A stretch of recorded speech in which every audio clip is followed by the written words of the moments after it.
Hi guys, this tutorial is for beginners. So, dun po sa mga hindi pa alam kung paano kayo magkakolekta ng free coins sa fireworks, kailangan po hindi kayo nakaupo o wala kayo dyan sa loob ng mga boxes.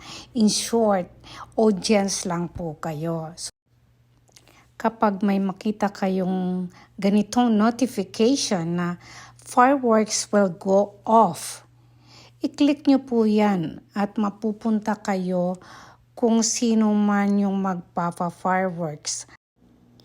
Mag-solo live or party live, yan, magstay lang po kayo, audience lang po kayo, nandyan lang kayo sa baba.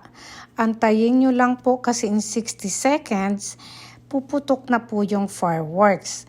Pag pumutok yun na nandyan kayo sa baba, meron po kayong marireceive na coins. Merong papasok po sa inyo na coins. So, ganun po.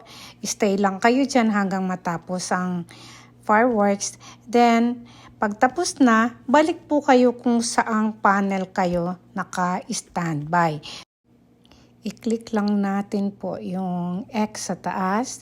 Then, balik po kayo kung saan kayong panel naka-standby at mag-antay po ulit kayo ng fireworks. Ganun lang po kasimple.